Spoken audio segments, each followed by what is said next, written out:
just around 5:30 p.m. Eastern Standard Time, which means I'm leaving work.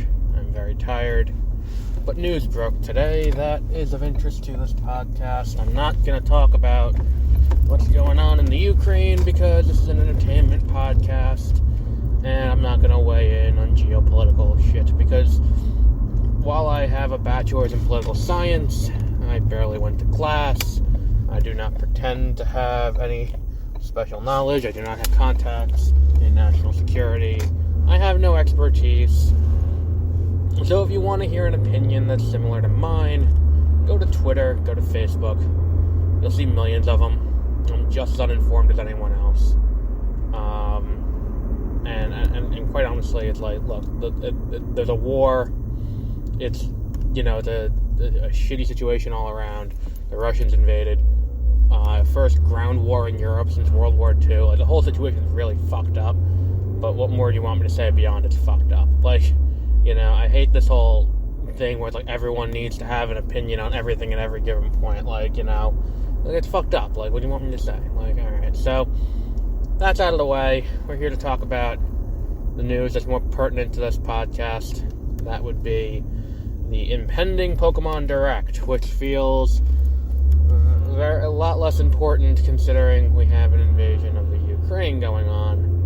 But we're going to speculate about the Pokemon Direct, considering that there's one coming on Sunday. Now, recently, Pokemon has separated its,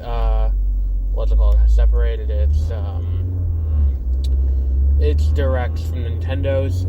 This is probably because Pokemon's a second-party company, not a first-party company. It's not owned by Nintendo, but it is somewhat exclusive with Nintendo. Like, the Pokemon titles, I would say, will perpetually be Nintendo only. I don't think there's going to be a day where you can go and buy a PS5 edition of whatever Pokemon game.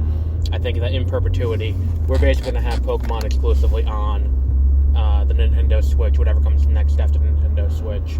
And, from now until Nintendo goes out of business or the universe ends, Pokemon will be on Nintendo consoles only. Now, what we have here is this new Pokemon Direct. Now, I think one of the things that's definitely going to be included is going to be a victory lap for the sales of Legends Arceus, or Arceus, or however the fuck you pronounce that Pokemon's name. There is going to be a victory lap for that. Like, look at this fucking game we got! It just came out! You can go and buy it at the store! It's available now! Go have fun! Enjoy this game! And it's like, alright, cool. Like, awesome. You're gonna go out and do that. Cool. People are gonna go out and, you may... I think that the victory lap there is not worth it. I think the victory lap there... Like, if someone were to go out of their way to watch a Pokemon Direct, they already know about Legends Arceus, and in all likelihood, they already own Legends Arceus. And because they own it, they don't need to see, look at how much money we made selling you this game. I mean, it's one of those things where it's like, alright, cool, you made money selling me the game, but, what's coming next? That's what I'm here to see, is what's coming next. Now, I have a few predictions.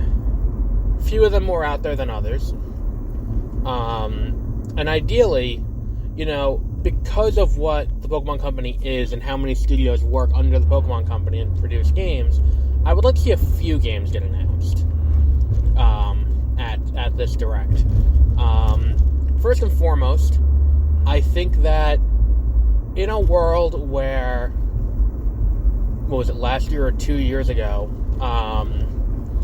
Pokemon Mystery Dungeon DX came out and was this beautiful remaster, or remake, from the ground up remake of Pokemon Blue Rescue Team, Red Rescue Team.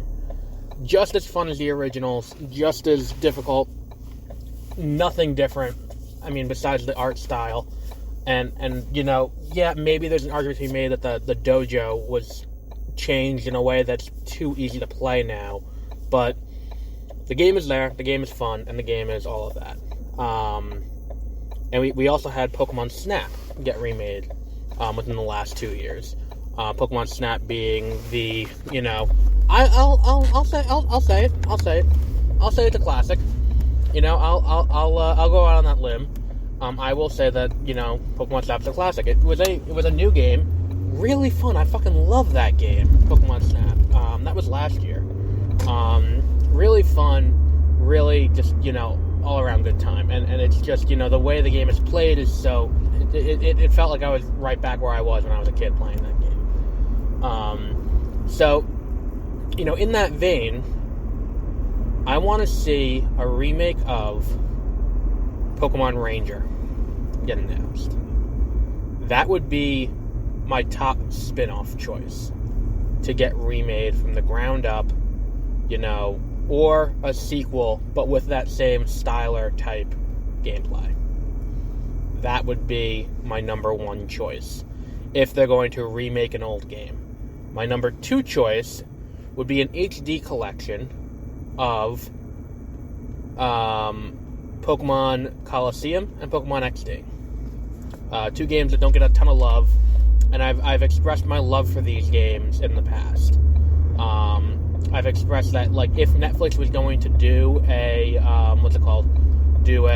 series based on Pokemon, don't just do that anime they did a few years back, Origins I think it was called, where it tells the story of it tells the story of oh my god, that was a long ass time ago, because that was the reveal of Charizard X, Mega Charizard X. That was a fucking long time ago at this point.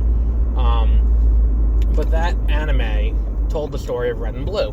Don't do that in live action just for the sake of doing something in live action. Do something bigger and different. I would say, go to Hoenn and do that. In the same way that when I talk about Power Rangers, I talk about, don't go back and tell the Mighty Morphin story again. Do one of the other stories. SPD has a cool concept you can play with. Time Force has a cool concept you can play with. Lightspeed Rescue has a cool concept you can play with.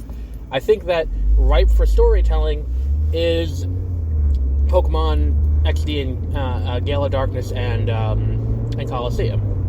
There is a ton of space that you can use to tell the story. And what my idea is you do it, you gotta get to the top of the battle tower, do it the raid style. You gotta whoever you're gonna pick as your protagonist has to battle his way up to the top of the battle tower, do it like the raid. That's my idea. Netflix, call me. But if we're going to do a new Pokemon game, if we're going to do something, I think that world, the OR region, has a lot to play with. There's a lot you can do with that. It's such a different and unique experience compared to everything else. I would say partially due to the graphical and technical limitations of the GameCube, but due to that, there is a ton you can play with. And it would be worth doing. It's very much worth doing. If not that, or Ranger, because Ranger has a lot of cool things you can do as well, where Ranger is about, it's about conservationism more than anything else. That guy's an asshole who just cut off someone going across the median. They're the environmental conservation angle of it, where it's Pokemon are helping you because, you're mind controlling. I don't know. It's a little bit different from the other games, whereas you don't have the Pokemon with you always, but you just collect them and then you have them as needed. It's kind of like a puzzle game almost. And it's really fun. Now, short of those two games, let's go into what they do next mainline. Now, if we're going to use Pokemon Sword and Shield as the barometer, this year I would not anticipate there being any new mainline games. Because Sword and Shield came out, then the next year there was just the pass with the DLC, where you got the Crown Tundra and the whatever the fuck the other one was. Now I think, and this is a big I think here, I think there's a chance that we're going to get DLC. I don't think it's a chance. I think we're definitely going to get DLC for Pokemon. What's it called? For Pokemon Legends Arceus. I think that's basically a expectation that is not, misguided. I think there's going to be DLC for that game. I think that there's going to be, I don't know how much DLC, because looking at here's the issue with the new map of Hisui, or however you pronounce it. I know it's Hisuian Forum, but I don't know how you pronounce, the original version of Sinnoh. There are things that you can see that, you're in Jubilife Village for most of the game, which is meant to be Jubilife City, and it's as you go, you'll find, Raminas Island, and it's that's Raminas Park, which is Pal Park in the original Diamond and Pearl, but in the new game, it's where you catch the legends, and it's you can find that stuff, and there are some landmarks in similar, but there are a lot of things that you're just oh, this is kind of different in a weird way. Not in a weird way where it's the region kind of doesn't look the same, and it's hard to gauge where things are in response to it. So the island all the way to the north where the what's it called is, well, it's gotta be in the game, because Heatrans in the game, because that's where Heatran lives, is Mount Stark. And it's well, if that's if that's there, then what is the what's the thing we gotta therein lies the question, is where do you expand to in DLC? What unless you're gonna add story and you're gonna add more space-time distortions, there's nothing really to expand unless you're gonna go out of Sinnoh and head south, because I think the general consensus has always been that Sinnoh is to the north of Johto and Kanto within reason, because you can tunnel to Kanto through the ruins, the Shinjo ruins. I think that was always kind of just understood, or at least it's fan theory enough where it's fuck it, good enough. But it's within proximity. So unless they're going to add in, which I could see them doing this, and it would be interesting, because the issue becomes, if they add in a second region in DLC, and they add in the Johto Kanto region, and it's we're going to sail off from this bay that exists here, and there's really nothing to do, but, this is where you arrived, and people keep arriving from other places, so you will set sail out of here. Good day to you, sir. If that's what's happening, and people are coming from other regions, and we know that the what's his name comes from other regions, the professor comes from another region, there's a chance that they just say, okay, we're going to head south now to another region. And it's okay, so you're going to go south to Johto and Kanto? You're going to go all the way south to the tropics, down to Hoenn? And I think the issue becomes, if you were to do that, do you rename the region? And then if you do that as well, is there an obligation to introduce new forms of Pokemon from those regions? And then the issue becomes okay, so we have Typhlosion here, are we going to head south and find another Typhlosion? That seems weird to me. Are we going to head to Unova and find another version of Oshawott that's just the normal Oshawott that we've known since 2012 or 2011 or 2010, maybe 2010?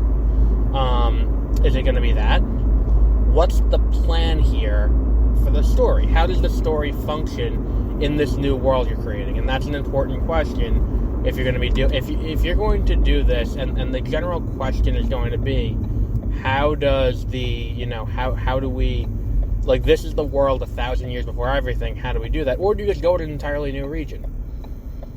And then if you go with an entirely new region, do you just, pretend that the region doesn't exist? The new region doesn't exist?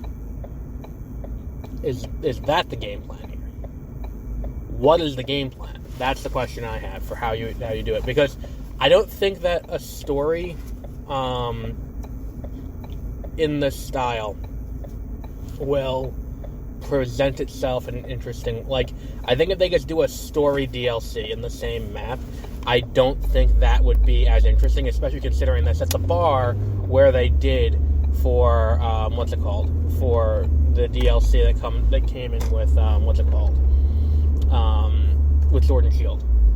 Like, that bar was set pretty high with the amount of stuff that was added into those two DLCs. I know a lot of people shit on it, but the DLC for Sword and Shield doubled the map, or tripled the map, and tripled the amount of Pokemon in the game.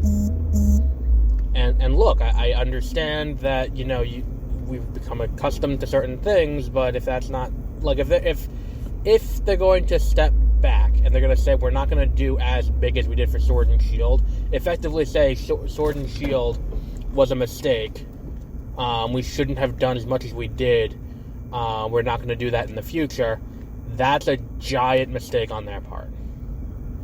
I think that's something where they're going to have to be like, look, we shouldn't have done that. I think I think what they would have to do is they would have to introduce an entire region, basically.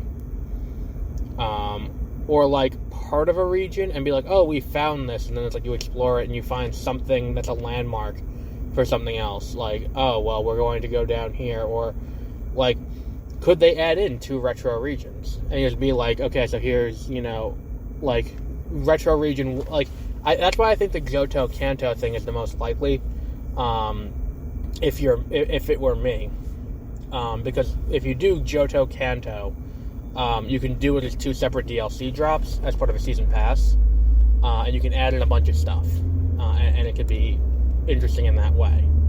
You can have the person visit, I would assume Saffron and Goldenrod would be the 2 villages, quote unquote, that you would visit.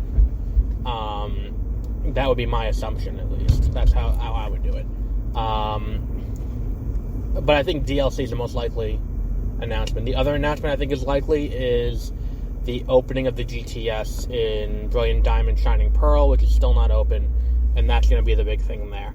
Probably also some clarification about how Bank is going to function with the end of life of the 3DS era, especially considering you won't be able to transfer out of the 3DS once the eShop shuts down. So, how does that happen? How do you get your Pokemon out of X and Y and Omega Ruby, Alpha Sapphire, and all of that up to the current age? They may have some clarification about that, but I don't think that's going to be something they widely discuss.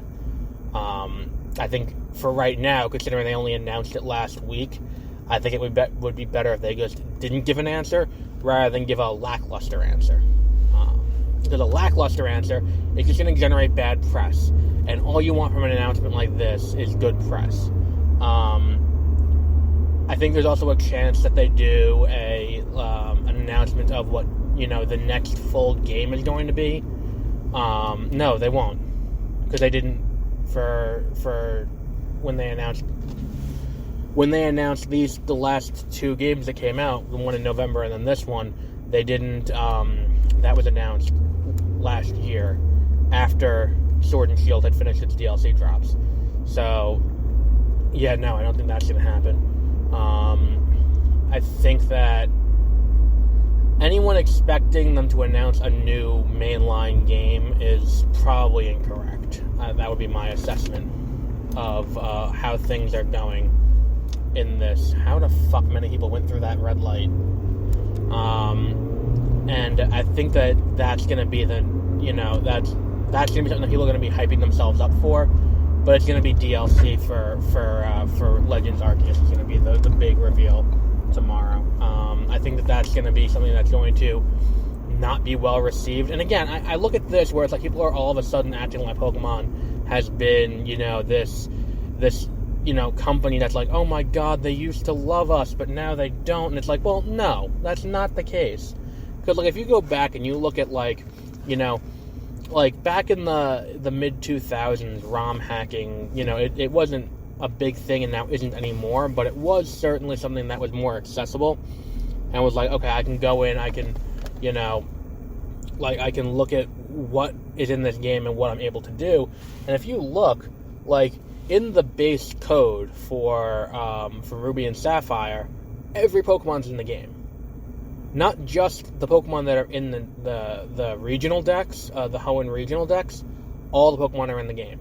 You didn't need to, get a software update from, from Fire Red and Leaf Green to be able to do that.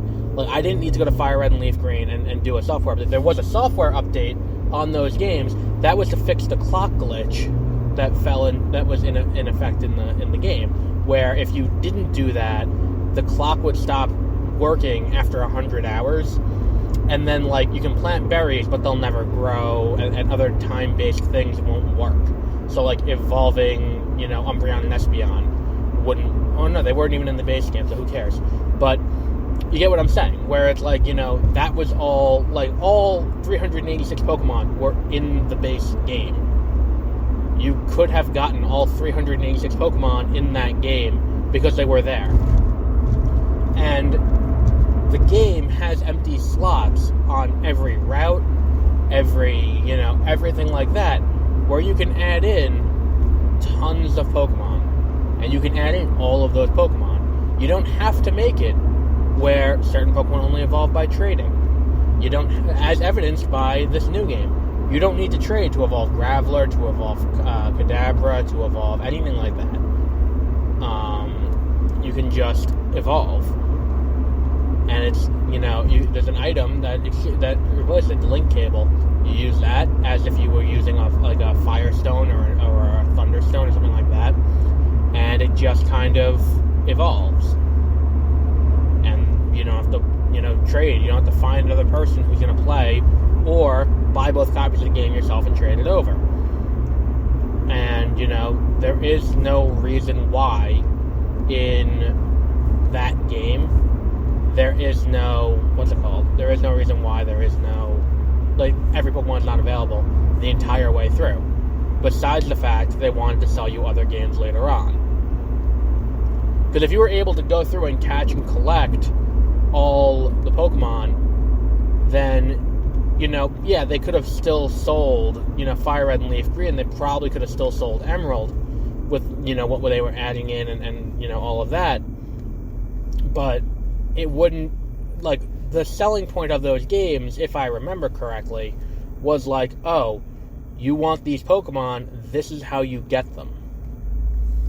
And then in, later games, in Diamond and Pearl, there were certain Pokemon that were only catchable if you had a certain game in the Game Boy Advance slot of your DS. Because a DS, for those of you out there who, didn't have a DS or didn't, know this, the DS in its earliest iteration, even the DS Lite, did have a Game Boy Advance slot, or it was a Game Boy slot that could play any Game Boy game back to the original Game Boy.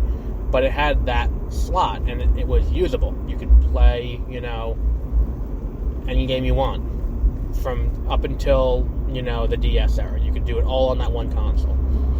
Then the DSi came out and it lost the Game Boy slot, and, there were Pokemon in Diamond and Pearl that were catchable if you had a certain game. And I remember in Diamond, Teddiursa was catchable on the route before the lake by the resort. That route that you can go to get to the last gym city that's blocked off until you beat the main story. The lake that gets blown up. In that grass patch right outside that lake, if you wander around there with Emerald in your console, you would eventually find a Teddiursa. Teddiursa would spawn there only in that situation, though, if you had Emerald in your game. So, it's one of those things where you need to own everything to get everything. And it's even so, if you played, even if you played, every handheld game, there were still Pokemon that were missing. Because the starters, you can get one starter from Emerald if you completed the National Dex. But how would you do that unless you had Colosseum? Because Colosseum was the only way to get the starters from Johto. The only way to get Croconaw, you can catch a Croconaw, you can catch a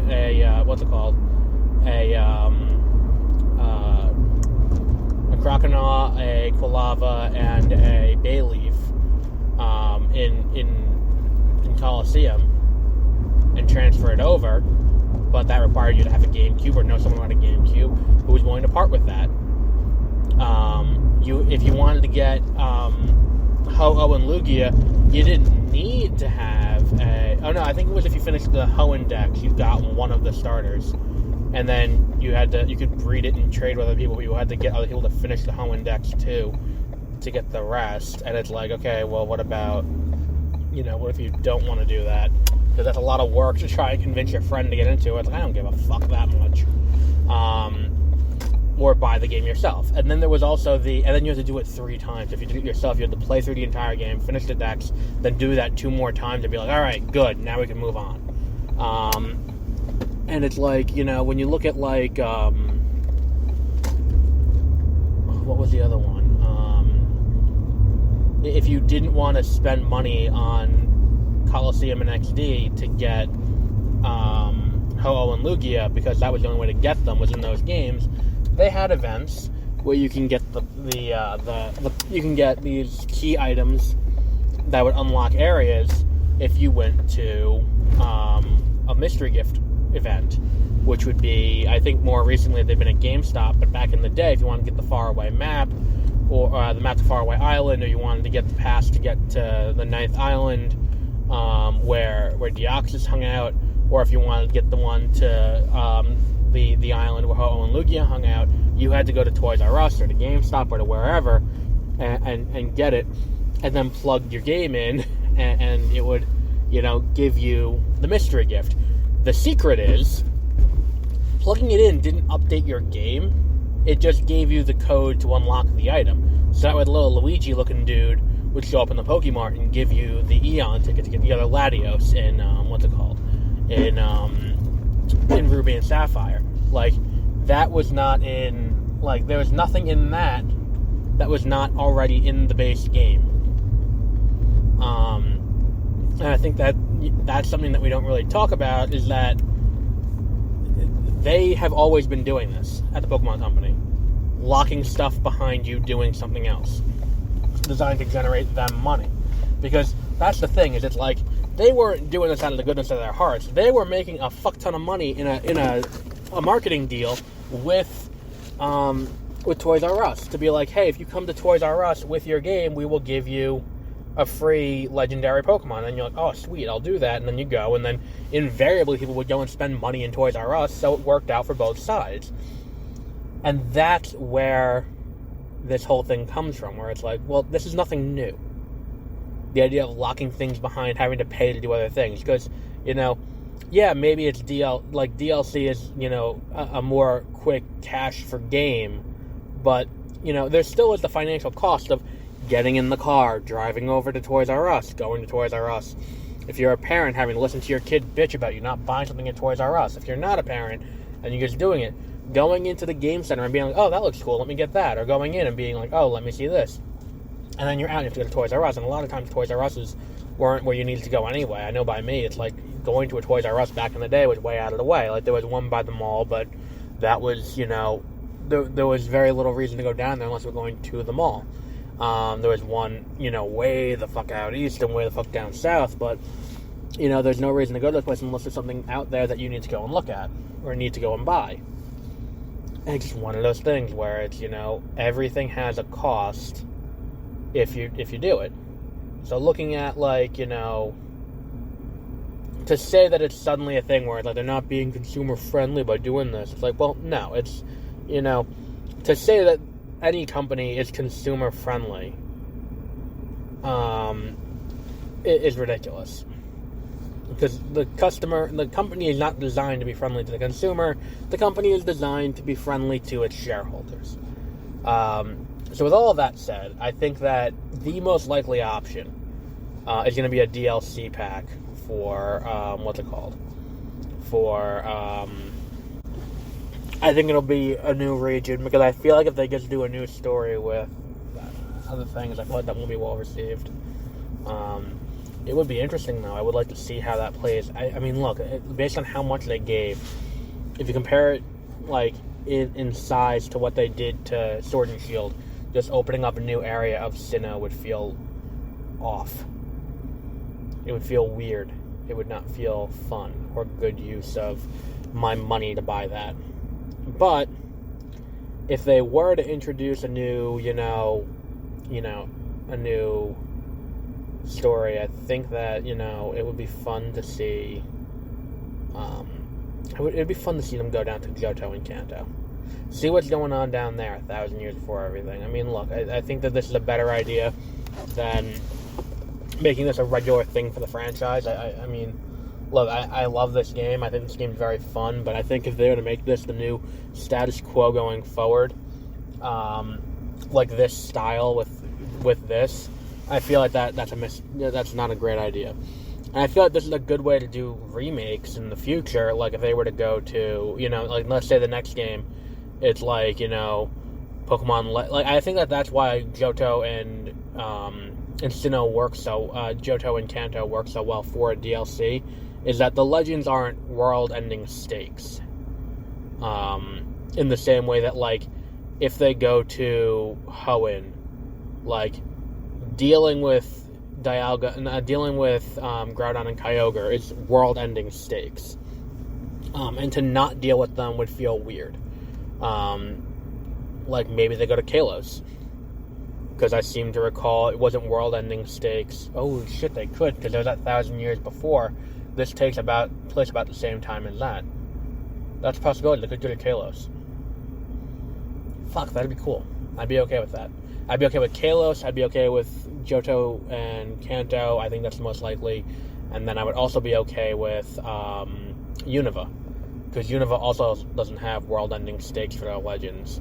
I think Ultra Space and what's it called? Ultra Space and what was going on in Sun and Moon would be too much for this. So yeah, I'm all in for that. So let's see what happens. Let's see what they come at us with, and let's see how that works out and all of that. I mean, look, if it's DLC, I already own the game. I'll probably buy the DLC and just see how that goes and see how it plays, and hopefully it plays well. It'd be really sucky if it didn't. If I'm being completely honest. So yeah. So until then, have a great rest of your week.